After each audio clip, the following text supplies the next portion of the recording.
Eu não sei se eu tenho que gravar desse lado, ou se eu tenho que gravar desse lado aqui, ou se eu tenho que olhar pra câmera, pra esse buraquinho aqui onde tá pegando a minha cara. Eu só sei que nada sei.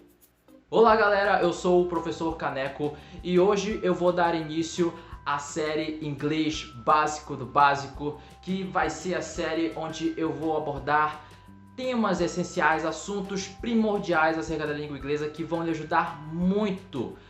Seja na escola, seja no cursinho, seja na faculdade, seja lá onde for, dependendo do seu objetivo, essa série vai lhe ajudar a alcançá-la.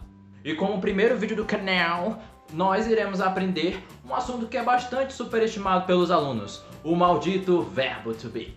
Se você é aquele tipo de aluno, ou foi, que ficou reclamando o ano todo dizendo que o professor de inglês só ensinava verbo to be, a mesma coisa, e você não consegue me explicar o que é o verbo to be, nem me dizer quais são os 3 verbos que constituem o verbo to be, a única coisa que eu posso dizer é o seguinte: enfim, a hipocrisia. Então não sejamos hipócritas e vamos logo aprender essa bagaça. Esse assunto ele vai ser dividido em 3 partes, porque eu vou ensinar o verbo to be na sua forma afirmativa, negativa e interrogativa no tempo presente. Nesse primeiro vídeo, nós iremos aprender o verbo to be na sua forma afirmativa no tempo presente. A primeira coisa que nós devemos saber é o seguinte: quais são os 3 verbos que constituem o verbo to be? Vamos dar uma olhada no quadro. Am, is, are. Esses são os 3 verbos, os famosos 3 verbos que constituem o verbo to be.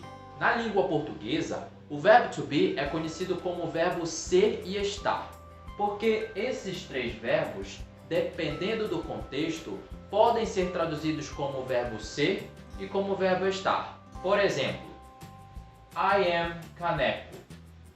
I am Caneco. I am here. I am here. Na primeira frase eu estou dizendo I am Caneco. Traduzindo, eu sou o Caneco. E na segunda frase eu estou falando I am here. Eu estou aqui. Notem que nas 2 frases eu estou utilizando o mesmo verbo to be. O verbo to be am. Só que o contexto da primeira frase é diferente do contexto da segunda frase. É por isso que na primeira frase o verbo to be é traduzido como o verbo ser. I am Caneco. Eu sou Caneco. Se meu nome fosse João, eu diria I am João. Se eu fosse uma mulher e me chamasse Maria, I am Maria. Agora, na segunda frase, o contexto é totalmente diferente. Eu estou dizendo aonde eu me encontro, aonde eu estou localizado. Então, por isso que o verbo to be na segunda frase é o verbo estar. I am here. Eu estou aqui. Agora que vocês entenderam que o verbo to be é composto por 3 verbos, o verbo am, is e are, e de que eles podem ser traduzidos, dependendo do contexto, em verbo ser e estar, agora vamos para a segunda etapa. Como conjugar esses verbos com os sujeitos? Vamos para o quadro. Mostre-me os sujeitos do inglês. Esses aqui são os sujeitos da língua inglesa. I, you, he, she, it, we, you, they. E vamos utilizar esses sujeitos para conjugar o verbo to be no tempo presente na forma afirmativa. Então iremos iniciar pelo sujeito I. Qual o verbo to be irá acompanhar este sujeito? Não sabe? O verbo to be am. I am. E lembre-se, o I é totalmente tarado pelo verbo to be am. Assim como o verbo to be am é totalmente tarado pelo I. Eles são amantes inseparáveis. Eles não vão nunca se separar. Você nunca vai ver o am acompanhando outro sujeito que não seja o sujeito I. Então lembre-se, o I é tarado pelo am, assim como o am é tarado pelo I. Próximo. Qual é o verbo to be que irá acompanhar o sujeito you? Exatamente, o verbo to be are. Então nós vamos ter you are. Agora iremos agrupar 3 sujeitos aqui: o he, o she e o it. Por que que eu estou agrupando esses três sujeitos? Porque o he, o she e o it irão ser acompanhados pelo mesmo verbo to be. O verbo to be is. Então nós iremos ter he is, she is, it is. Agora, para finalizar, nós iremos agrupar os três últimos sujeitos, o we, you e they. Esses três últimos sujeitos aqui irão ser acompanhados pelo mesmo verbo to be, o verbo to be are. Agora nós temos we are, you are, they are. Agora uma pequena observação. Vocês notaram que entre os sujeitos tem um sujeito que está duplicado? Que é esse you e esse you aqui de baixo.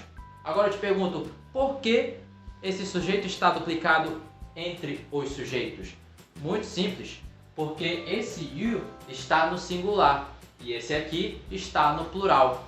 Logo, se eu for traduzir para a língua portuguesa, eu vou traduzir esse you como você e esse you aqui de baixo como vocês. Mas independente do sujeito you estar no singular ou plural, eu vou acompanhá-lo com o mesmo verbo to be, o verbo to be are. Então vocês podem ver que aqui o you que está no singular está sendo acompanhado pelo verbo to be are. Da mesma forma que este sujeito you no plural está sendo acompanhado também pelo verbo to be are. Então não importa se é you como você ou you como vocês, eu vou utilizar sempre o verbo to be are. You are, you are, you are. Então é assim que fica a conjugação do verbo to be com cada um desses sujeitos da língua inglesa. I am, you are, he is, she is, it is, we are, you are, they are. Então você tem que ter isso aqui na mente de vocês. Vocês têm que saber como conjugar o verbo to be com cada sujeito da língua inglesa, porque isso vai lhe ajudar muito na hora de criar frases simples. Quer ver alguns exemplos? Olha só. I am caneco. I am caneco. Eu posso utilizar essa estrutura para me apresentar. Se o seu nome é João, então você vai dizer I am João. Se o seu nome é Maria, I am Maria. Se o seu nome é Luísa, I am Luísa. E por aí vai. Você pode utilizar essa estrutura simplesmente para se apresentar e é muito fácil. E olha só o que é legal. Quando você entende uma estrutura de uma frase dentro da língua inglesa, você consegue modificá-la com base no que você quer dizer. Por exemplo, eu não quero mais falar de mim. Eu não quero mais falar sobre mim. Eu quero falar agora de um amigo meu. Imaginemos que o meu amigo aqui, o Bob, está aqui do meu lado e eu quero apresentar ele a vocês. Como é que eu vou fazer? Se eu sei que para me apresentar eu preciso ter o sujeito, o verbo to be e o meu nome, então para apresentar o meu amigo eu preciso de um sujeito, de um verbo to be e do nome dele. Só que claro que o sujeito e o verbo to be irão mudar e o nome dele também. Então como é que vai ficar? Eu não estou mais falando de mim, agora eu estou falando dele. Então se eu estou falando dele, o sujeito que eu vou utilizar é o he, né? E o verbo to be que acompanha o sujeito he é o is. Então digamos que o nome dele é Bob e eu vou dizer he is Bob. Conseguiram compreender? Então quando eu quero apresentar um amigo meu, eu vou dizer he is e o nome dele. Da mesma forma, se for uma amiga, imaginemos que tenha uma mulher aqui, ela é minha amiga e se chame Luísa.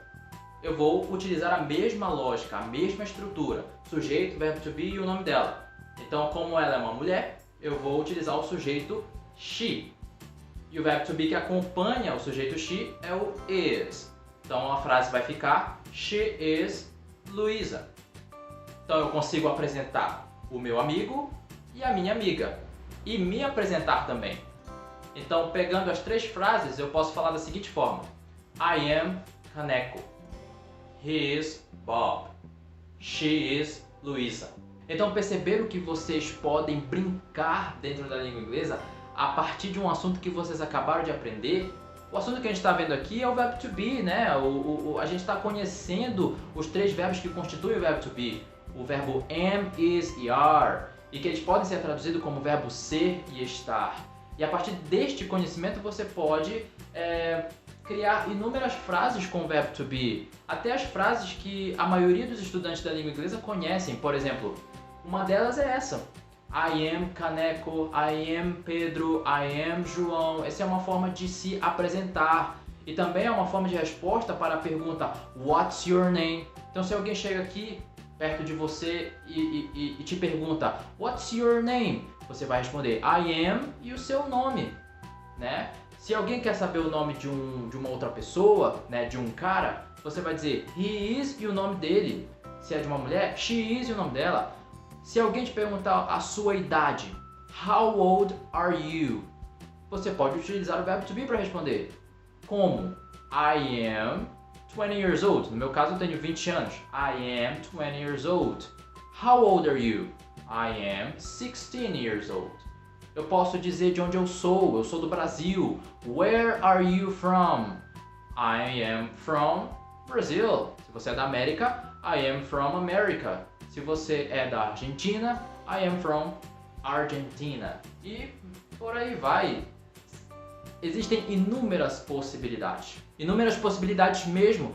Por exemplo, agora eu quero utilizar o verbo to be no seu sentido estar. Como? Se alguém perguntar para mim, como você está? How are you? Eu posso responder, eu estou bem. Eu vou utilizar o verbo to be, porque tem um verbo estar aí nessa frase. Então eu vou dizer, I am fine. How are you? I am fine. Todo estudante de inglês conhece essa pergunta e essa resposta.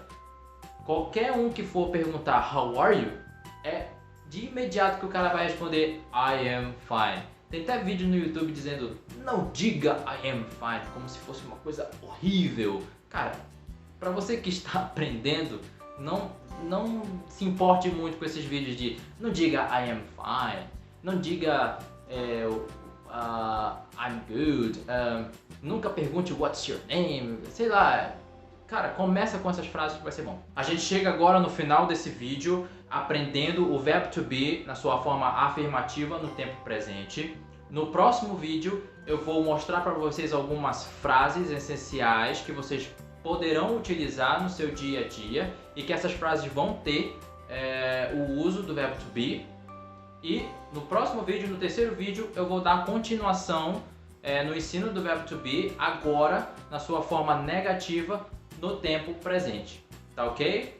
Não se esqueçam de dar o like, ativar o sininho, né? Se inscrever no canal, ativa o sininho porque, olha só, o YouTube não ajuda muito essas coisas de vídeos sobre educação, não sei porquê, né? O YouTube é meio bugado, então, por favor, tenham certeza de que vocês se inscreveram no canal, ativaram o sininho e fiquem de olho que vai ter mais vídeos dessa nova série que eu tô criando. Nova série não, porque é a primeira série, né? Inglês básico do básico, tá? E não se esqueçam de seguir lá no Instagram, agora tem o Instagram, Caneco do Inglês. Tem muitas dicas lá, expressões idiomáticas, gírias americanas, né? Vocês vão gostar, ok? Até o próximo vídeo.